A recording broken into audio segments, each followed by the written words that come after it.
Olha só que interessante, rodando só com o carro, aqui deu 695. Se a gente comparar um com o outro aqui, ó, deu uma diferença de R$ 50. E olha só quanto que tá dando de juros mensal aqui, se a gente considerar a venda da moto. 211. Que? Nossa senhora, por que isso aconteceu, será, né?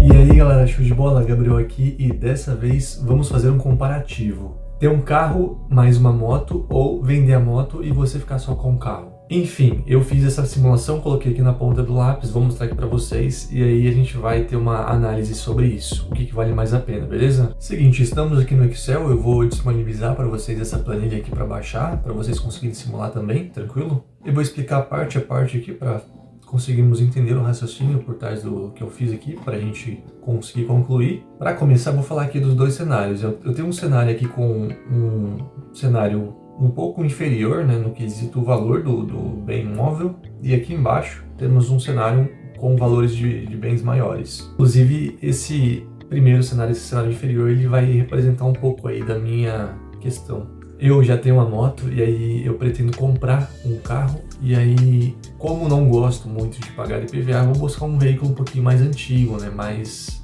possível de se manter na minha realidade. Pelo menos aqui no estado de São Paulo, se você tem um veículo de mais de 20 anos, né, você não paga mais IPVA, então eu busco veículos assim. Dito isso, vamos começar aqui pelo topo superior esquerdo, falando sobre as configurações aqui. Primeiro temos aqui alguns parâmetros de simulação, né? Temos aqui a quantidade de quilômetros rodados por moto e por carro. Então o primeiro passo é você definir, né, descobrir quantos km que você roda por mês. Eu rodo mais ou menos 500 km por mês, então eu vou simular isso aqui pra gente ver. Eu coloquei aqui na moto, né, 400 km, ou seja, a maior parte do tempo, né, ir para trabalhar e fazer as coisas do dia a dia, e aí o carro dar uma voltinha, né? Fazer alguma viagem curta, enfim. Ainda para aumentar isso aqui também depois, né? Nas celas que eu pintei na cor cinza, você pode alterar os valores bonitinho. E nas colunas cinza também. Aí nas colunas em branco não preenche, porque aqui tem fórmula. Como eu estabeleci um cenário que eu ando 500 km por mês, eu coloquei 400 na moto, né, e 100 no carro. E aí o valor dos bens, né, a moto que eu possuo, ela vale R$5.000 e o carro que eu pretendo comprar, ele custa R$15.000. Lembrando que eu fixei a linha 14 em diante aqui, para que não mexa, né, os conteúdo aqui superior, para que fique fixo, né. Então é o seguinte, cada linha aqui representa uma despesa com o veículo. Tudo que você comparar com a moto, é necessário que você compare com o carro também. Então se você for colocar o IPVA da moto, tem que colocar o IPVA do carro. Se você for colocar licenciamento e assim sucessivamente, né? Porque você quer comparar veículos diferentes. São necessários você colocar categorias de despesas iguais para que consiga ter uma comparação justa, né? Dito isso, como a minha moto é mais antiga, né? Eu coloquei aqui que eu não pago IPVA, né? Porque já tem mais de 20 anos. E aí tem a frequência aqui de troca, né? Você pode preencher por meses ou por KM, um ou outro. Então, nesse caso, o IPVA aqui por meses, né? E não preencho a coluna de frequência de KM. No exemplo de pneu, eu preenchi a coluna, né, de KM, coloquei aqui 20 mil para o jogo de pneu. Troca de óleo, coloquei 1000 km e sucessivamente, né? E tem seus respectivos preços aqui também, que é importante colocar, né? Lembrando que esses preços aqui podem não representar exatamente o que está no mercado agora, né? A base de preço na sua região desses produtos, enfim. Algo importante de você colocar aqui, ó, que não seria uma depreciação direta, mas eu estou considerando aqui o desgaste do veículo. Eu coloquei o valor total do veículo como depreciação. E por quê? Eu quero estabelecer uma vida útil para esse cara. Vamos supor que uma motocicleta, por completo, ela dure 200 mil quilômetros. Se ela vai durar 200 mil quilômetros, como que a gente sabe quanto que custa por quilômetro para rodar com essa moto? Você pega o valor total do veículo e divide pela quantidade de km. Nesse exemplo aqui eu coloquei 50 mil. Por que isso? Porque eu estou estimando que essa moto ela vai rodar mais 50 mil quilômetros. E como eu estimei 200 quilômetros de duração para essa motocicleta, considerei que ela tem 50 mil km de vida útil ainda, porque ela é bem usadinha já, então não tem uma vida muito mais longa, né?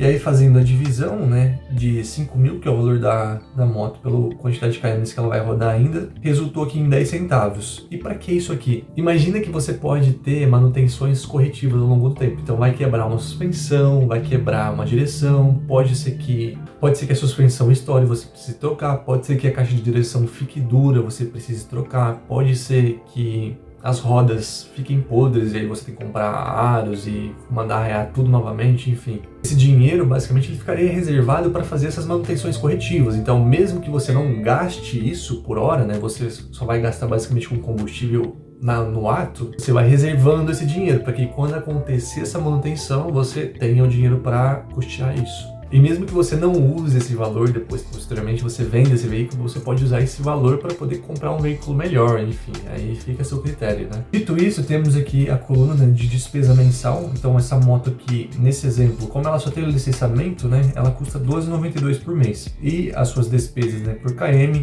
custa aqui no total, né, 41 centavos, sendo o maior deles aqui combustível, né, obviamente. Para o veículo, eu considerei aqui, ó, R$ 15 mil, então um veículo bem usadinho já, né, bem datado, mas se você conseguir fazer uma análise legal ainda para conseguir pegar algo aí que não esteja muito acabadinho, né, que ainda dure bastante, né. Coloquei aqui algumas diferenças, né, o jogo de pneu, né, 4, troca de óleo, combustível, enfim, aí tem a depreciação aqui do próprio valor do veículo, nesse caso é porque é um pouco mais caro, né, porque o veículo é mais caro, né, 30 centavos. E como o veículo é bem datado, né, a despesa mensal fica equivalente, né, porque só pagam um licenciamento basicamente. Poderia considerar seguro aqui também para terceiros, né, porque considerar seguro para veículo antigo eu acho que não faz sentido, a não ser que seja para terceiros, né? Então pode colocar aqui também se você achar necessário. Em resumo, nesse exemplo aqui, a despesa da moto mensal ela fica equivalente à despesa do carro, né?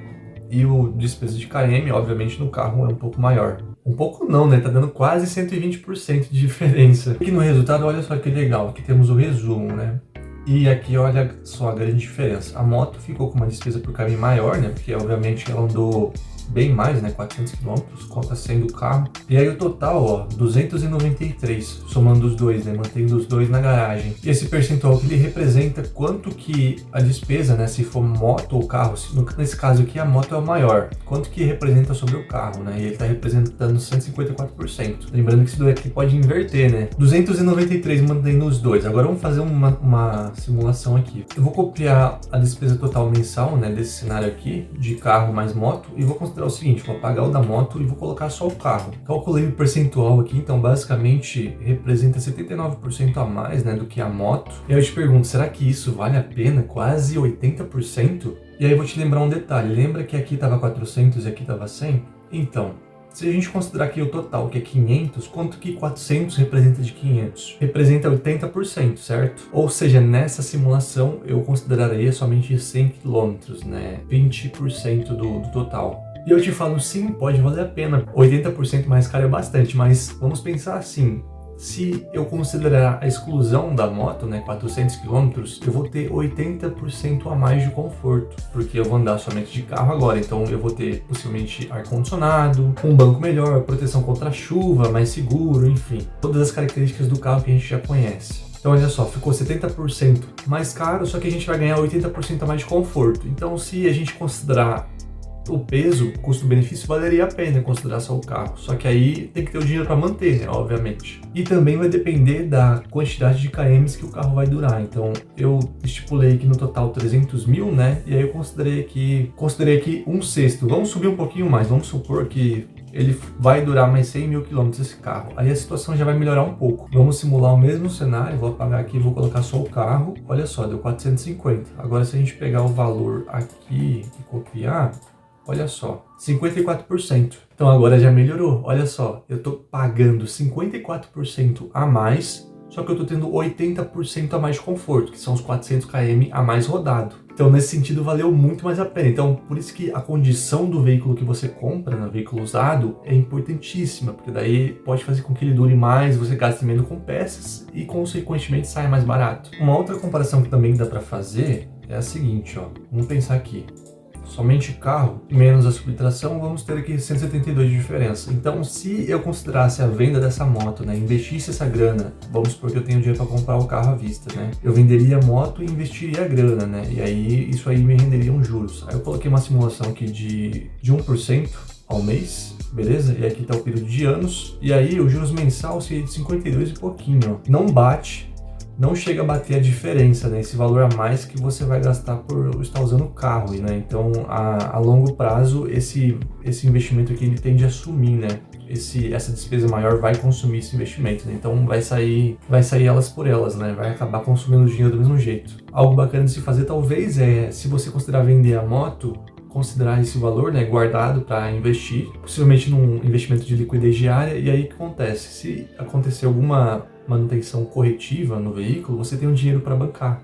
Vamos para o cenário 2, né? Vamos considerar aqui uma moto de R$20.000 e um carro de 50 mil. Olha só que legal agora, mantendo os dois, né? Aqui temos a despesa mensal, você percebe que cresceu consideravelmente, né? Porque agora tem seguro, tem IPVA, enfim, e o carro não fica para trás, né? Inclusive eu vou ajustar o cálculo aqui do IPVA do veículo considerando 4%, tá? Ficou errado aqui, vamos ajustar aqui. O da moto eu considerei 2%, então tá ok. A despesa mensal aqui, ó, foi quase o dobro, né? Então, o carro bem mais gastão mensalmente falando, né? E aí, na despesa por km, a moto obviamente rodou bem mais, então gastou mais combustível, né? E aí, no total, temos aqui o valor, né, de 645. Vamos guardar esse número aqui e vamos fazer a mesma simulação. Vamos supor agora que a moto, né, seja vendida e a gente vai trabalhar somente com o carro. Olha só que interessante, rodando só com o carro, aqui deu 695. Se a gente comparar um com o outro aqui, ó, deu uma diferença de R$50. E olha só quanto que está dando de juros mensal aqui, se a gente considerar a venda da moto. 211. Que? Nossa senhora, por que isso aconteceu, será, né? Se a gente pensar aqui, ó, a depreciação, né, como são os veículos novos, eles tendem a durar mais, e aí a despesa por km ela foi menor aqui, né, no carro principalmente. Então nesse cenário em específico aqui, compensou mais vender a moto, né, e fazer um investimento, porque os juros mensal, né, do valor da moto está superando o valor de diferença que daria em manter os dois, né. Ou seja, vai depender do cenário. Então por isso que eu recomendo que você baixe a planilha e faça a sua simulação, o seu cenário. Pode ser que mude isso. Lembrando que a decisão de comprar um veículo nem sempre é financeira, pode ser emocional também, porque às vezes é algo que você gosta, né, que você vai se divertir, que você vai aproveitar. Então, nesse caso, a gente não tem que olhar para a questão financeira, né, porque é algo que realmente vai ser importante para nós. Só é importante adquirir isso no momento certo, né, para não fazer muita dívida, né. Enfim, galera, o vídeo foi esse. Se você deseja fazer uma simulação maior, fica à vontade, coloque mais itens. Lembrando que tudo que você colocar na moto, você coloca no carro também equivalente e faz uma comparação bonitinha, beleza? Para você conseguir ter uma mensuração real. Se esse vídeo te mostrou alguma perspectiva diferente, te ajudou a pensar de uma maneira diferente um pouquinho, deixa seu like aí, se inscreve que eu vou postar mais vídeos aqui que podem te ajudar no futuro, beleza? Estou ficando por aqui, então valeu, galera. Até a próxima.